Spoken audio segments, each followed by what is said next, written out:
투자의 시선, 매일 다른 프로들의 증시 인사이트 알아보고 승률 높은 전략 세워보도록 하겠습니다. 금요일의 프로 헤르메스 스탁 하창환 본부장입니다. 본부장님 안녕하세요. 네, 안녕하십니까. 네, 오늘의 주제 어떻게 골라주셨을까요? 보시죠. 조선업 지속적인 훈풍 흐름 나올까? 자, 조선업 최근에 힘이 좀 일부 빠지고 있는 모습도 보여지고 있는데 최근 흐름 어떻게 보실까요? 네, 말씀 주신 것처럼 최근의 흐름은 좀 상당히 힘이 빠지는 모습들이 나타나고 있습니다. 그래서 주요 3, 4위의 주가의 흐름들도 상당히 좀 일부 좀 차익 매물들이 나오고 있는 상황이다라고 보시면 좋을 것 같고요. 대신 이제 금일 같은 경우는 다시 좀 반등에 대한 기조 흐름들이 나타나고는 있는 상황입니다. 일단은 산업적으로 뭔가 굉장히 큰 문제가 생겼다라기보다는 이제 이 산업 자체가 상당히 긴 산업의 사이클을 가지고 있거든요. 그러니까 어떻게 보면 원전과 더불어서 원전 풍력 이런 거와 더불어서 좀 산업의 사이클 자체가 주기가 적어도 3년 이상 되는 몇 안 되는 산업군 중에 하나이기 때문에 그런 부분에서의 좀 변화를 일단 잘 체크를 하셔야 되고요. 그러니까 헤비테일 산업이기 때문에 우리가 이제 아무리 단기적으로 신조속가가 높아진다라고 하는 그런 내용들이 이 투심에는 긍정적으로 주지만 이 회사들의 실적에 직접적으로 엄청나게 큰 영향을 주지는 못하고 있거든요. 지금 당장에는. 그래서 근데 그게 이제 2월 돼서 될 거니까 그런 괴리 차이들이 좀 이슈가 되고 있는 것 같습니다. 게다가 좀 묵직하게 나왔었던 MRO에 대한 뉴스들도 한 달 전, 2달 전까지만 하더라도 굉장히 좀 많이 얘기가 나왔는데 그것도 지금 얘기가 쏙 들어가 있는 상황이고 잠수정이나 이런 얘기들도 좀 일부 나오긴 했지만 네. 그것도 이제 하루 이틀 좀 반짝하고 넘어가고 있는 상황이거든요. 그러다 보니까 이제 이슈들이 지금 워낙 반도체라든지 지금 석유 유가 가스전이라든지 이런 너무 큰 산업군들에 대한 이슈들이 좀 주목이 되다 보니까 상대적으로는 조금 소외가 되고 있는 모습인데 일단 산업적으로는 큰 문제가 없는 상황이다라는 점 강조를 드리고 싶고요. 또 장기 투자의 관점으로 보셔야 돼요. 단기적으로 플레이 하실 거면은 지금 보시면 안 됩니다. 이제 이제 방송국에서 조선업을 외칠 때 그럴 때 이제 트레이딩으로 접근을 하셔야 되는 게 맞고요. 지금은 이제 산업적인 우상향 기조 안에서 단기 눌림이 나왔다라는 관점으로 현재 이제 조선업을 좀 바라보시는 게 맞지 않을까라고 정리 드리겠습니다. 네, 조선업에 대한 기대감은 2022년부터 일어나기 시작하면서 지난해에 오름세를 동반해서 보이기도 했습니다. 네. 그런데 기대한 것보다는 상승 탄력이 높지는 않으셨을 거고요. 하지만 장기적인 관점에서 이런 대표적인 헤비테일 산업 같은 경우는 매수의 기회를 충분히 준다는 점이 장점이 될 수 있다 이렇게 보셨는데요. 네. 여전히 조선업에 대해서는 부담 요인들도 얘기가 많습니다. 대표적으로 인력 문제라든지 네. 경기 전망에 대해서도 또 제약이 있을 수 있고요. 금리 같은 경우도 또 조선업의 부담이 될 수 있는 요소가 될 수 있는데 이 요소들 지금 어떻게 진행되고 있을까요? 일단은 결론적으로 말씀을 드리면 전반적으로 좋은 방향으로 넘어가고 있다라고 보시면 됩니다. 네. 일단 가장 먼저 제일 큰 위험이 됐었던 이제 인력 부분인데요. 일단 3사 기준으로 봤을 때는 전년 대비했을 때 이제 인력이 6% 좀 증가하고 있는 상황입니다.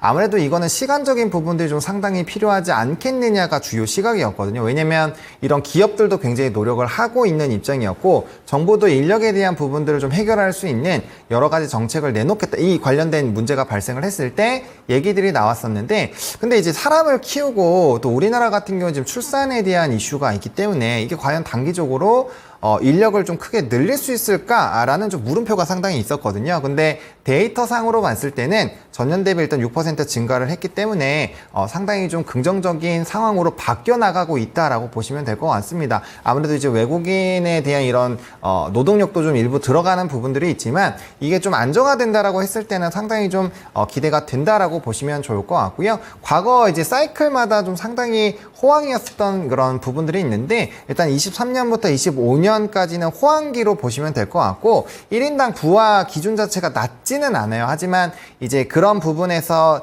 이 점진적인 생산량을 늘릴 수 있는 이런 기술들을 좀 발달을 했기 때문에 그런 부분에서 좀 안정적으로 해결이 될 거고 실적단에서도 좀 긍정적인 부분으로 넘어가지 않을까가 일단은 증권가의 분석이다라고 보시면 될 것 같습니다. 두 번째로는 경기인데 일단 경기 부분은 확실히 좀 좋아지고 있는 상황입니다. 작년 11월을 기점으로 우리나라의 수출 데이터도 굉장히 좀 좋아지고 있는 상황이 나타나고 있는데 그 작년 11월부터 이제 5월까지 수출 데이터를 종합적으로 봤을 때 퍼센테이지상으로 가장 많이 상승한 게 반도체랑 조선이다라고 보시면 됩니다. 그래서 네. 조선 쪽 같은 경우 특히나 수주에 대한 이런 기조 자체가 굉장히 좀 좋아지고 있다라는 점. 근데 이제 이 부분에서도 우리가 명확하게 인식을 해야 되는 게 조선 3사만 보면은 압도적이에요. 압도적인 흐름이지만 이게 전체적으로 보면은 조금의 이런 퍼센테이지가 중국 쪽으로 많이 뺏기거든요. 뭐 그건 조금 이따가 좀 자세하게 말씀을 드리겠고요. 그다음에 선박에 대한 발주 기조도 100pp 이상으로 계속 유지가 되고 있는 상황이고 전 세계적으로 선박에 대한 발주 흐름들도 나쁘지는 않은 상황입니다. 이게 전년 대비해서 조금 줄었을 뿐이지 이 폭 자체가 아직은 굉장히 좀 상승 기조에 있다라고 보시면 좋을 것 같고 일단은 환경 규제가 국제 해사기구죠. IMO에서 2020년부터 계속적으로 환경 규제를 가하고 있었던 기점이고 이게 점점 더 강화가 되고 있습니다. 축소가 되는 게 아니에요. 그러다 보니까 이런 기준점을 맞추지 못하는 그런 회사들 같은 경우는 A, B, C, D, E 등급으로 나눠서 진행을 하는데 밑단에 있는 등급에서는 운항 자체가 아예 안 되거든요. 그렇기 때문에 앞으로의 선박에 대한 이런 발주 기조들도 좀 유지가 되지 않을까라고 보고 있고요. 금리 부분도 이번에 우리 연휴 기간 동안에 캐나다에서도 금리 인하를 단행을 했고요. 네. EBC에서도 이제 금리 인하를 좀 단행을 했습니다. 그러다 보니까 오늘 같은 경우는 이제 원자재 가격들도 좀 급등을 했거든요. 뭐 네. 금, 은, 네네. 뭐 천연가스, 유가 이런 것들 다 급등이 나왔기 때문에 금리에 대한 부분들도 상당 부분 좀 부담감을 줄여주는 이런 상황으로 나가고 있기 때문에 전반적으로 좀 부담이 됐었던 그런 요인들이 앞으로는 좀 회복세에 일어나고 오히려 더 좋은 방향으로 넘어가게 되고 있다라고 보시면 될 것 같습니다. 네, 그렇군요. 인력 같은 경우에 지난해 말 기준으로 삼성중공업 등등 기업들 인력이 늘어났다라는 점 짚어주셨고요. 또 생산성 향상, 경기 같은 경우는 OECD 경기 선행지수가 18개월째 상승세를 기록하고 있고 전 세계 선박 발주량 같은 경우도 견조한 발주, 또 금리는 6월 기점으로 유럽, 또 캐나다까지 금리를 하게 되면서 네. 하반기로 갈수록 글로벌 피벗의 방향성이 이어질 수 있겠다. 그렇죠. 라는 전망을 해주셨는데요. 조선 올해 실적 개선을 나타낼 것으로 기대를 모으고 있고 네. 그렇다면 기존의 수주 같은 경우는 좀 좋았다고 보는데 최근의 수주 잔고 흐름은 또 어떻게 진행이 되고 있을까요? 네, 이제 말씀 주신 것처럼 최근에 이제 선박에 대한 발주 흐름은 일부 좀 축소가 되고 있는 부분입니다. 제가 앞서서 이제 3사랑 이제 총합으로 봤을 때 좀 흐름들을 나눠서 봐야 된다라고 보시면 된다라고 설명을 드렸는데 네. 일단 3사 기준으로 보면은 우리가 조선업이 정말 주가가 지금보다 뭐 한 10배 이상 높았었던 그 2007, 8, 9년도의 그 흐름 있잖아요.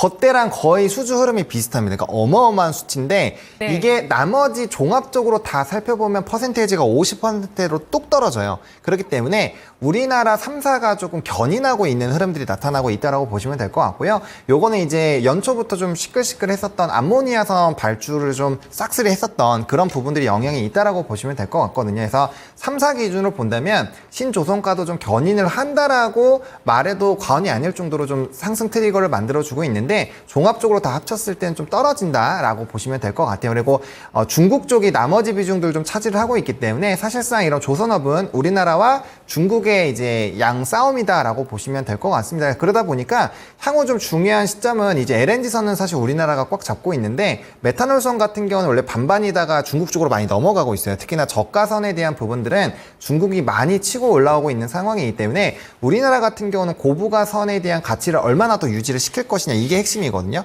그렇기 때문에 LNG선을 기반으로 해서 더 비싼 이제 뭐 암모니아선 같은 경우도 지금 완전 탈탄소는 아닙니다. 이게 2025년도에 결과가 나올 건데 지금 최근에 이런 기업들에서의 발표 내용들을 보면 상당히 좀 긍정적으로 넘어가고 있어요. 그래서 그 부분에서 어떻게 변화가 나오는지를 좀 보셔야 될 것 같고요. 기본적으로 신조선가는 좀 높아지고 있는 상황이긴 한데 전체 수주와는 좀 괴리가 만들어지고 있습니다. 과거에는 당연히 이제 수주가 많이 들어오면은 슬롯 자체가 한계가 되니까 이 수주가 많이 늘어나면 늘어날수록 가격도 같이 올라가는 이런 흐름들이 진행이 됐는데 지금은 그 괴리율이 조금 발생을 하고 있거든요. 그렇기 때문에 그 트리거를 어디서 만드는지도 좀 잘 체크를 해보셔야 될 것 같습니다. 그래서 전반적으로 작년 대비했을 땐 좀 줄어들지만 Q는 줄어들지만 P 자체가 고부가선이 늘어나면서 우리나라 조선업은 상당히 긍정적인 흐름을 유지할 것이다라는 부분이 전반적인 시각이라고 보시면 될 것 같고요. 말씀드렸던 것처럼 헤비테일 산업이기 때문에 올해 반영되는 부분들은 한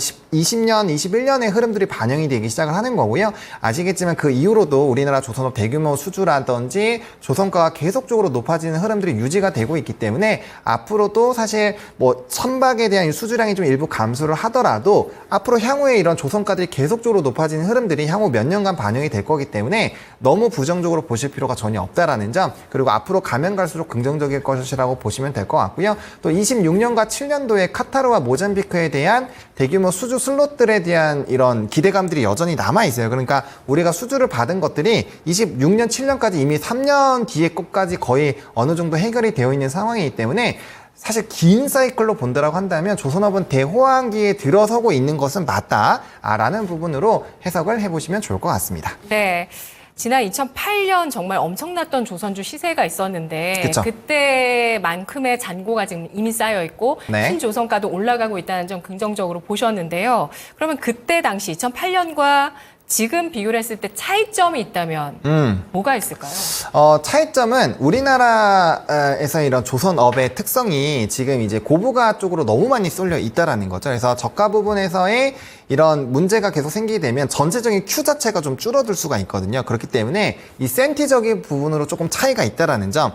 그리고 이제 과거와는 다르게 이런 뭐 인력이라든지 이런 문제들이 아직까지 뭐 완벽하게 해소가 된 건 아니기 때문에 완전 이제 뭐 엄청나게 네. 붐을 일으키면서 가기에는 조금 부담스러운 점이 있다라는 점. 그리고 그때는 특정 산업군이 정말 시장에 주도를 해서 모든 수급을 쓸어가는 흐름이었는데 지금 문제가 뭐냐면 반도체도 있죠. 저 PBR도 있죠. 그다음 수출 데이터 굉장히 좋은 뭐 식품부터 시작해서 화장품도 있죠. 지금 돈이 흘러갈 때가 생각보다 좀 많아요. 그렇기 때문에 그런 부분에서 시장의 집중도를 받을 부분은 조금은 그때보다는 좀 덜할 수가 있다. 그런 관점에서 본다고 한다면 주가의 움직임이 굉장히 탄력적으로 막 엄청나게 움직이기보다는 점진적으로 계단식으로 물량 소화하면서 차곡차곡 올라갈 확률이 높다라는 거죠. 그렇기 때문에 조선업을 바라보실 때는 투자 전략 자체를 굉장히 장기적인 포트에만 편입을 하셔야지 단기나 스윙 쪽으로 접근하신다면은 이거 이제 투자하고 계신 분들이 너무 답답하시다 보니까 수수료가 좀 떨어져 나가게 된다라고 보시면 될 것 같습니다. 그래서 산업의 이런 사이클 자체를 굉장히 좀 크게 보셔야 될 것 같고요.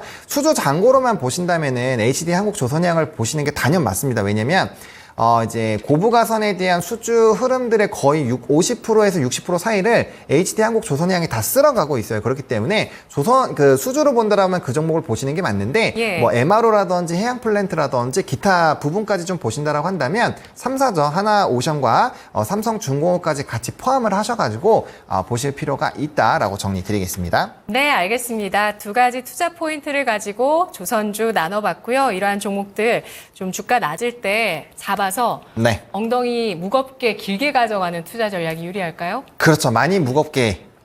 엄청 무겁게 들고 가셔야 된다는 점 강조를 꼭 드리도록 하겠습니다. 예, 알겠습니다. 투자 기간 얼마 정도 생각하시는데요? 저는 사이클 자체가 최소 3년 이상으로 보고 있기 때문에 3년을 보셔야 된다고 생각을 합니다. 그래서 굉장히 우리가 포트를 설정할 때 단기로 보시는 산업이 있고 장기로 보는 산업이 있잖아요. 뭐 이런 조선 쪽과 이제 원전 그리고 재생에너지 쪽은 3년 이하로 투자하실 거면은 아예 네. 안 보시는 게 낫다라고 좀 정리를 드리겠습니다. 알겠습니다. 조선주, 탑픽, HD, 한국조선해양, 삼성중공업, 하나오션 세 종목 꼽혔습니다. 분석 고맙습니다. 네, 감사합니다. 프로의 시선 하창환 본부장이었습니다.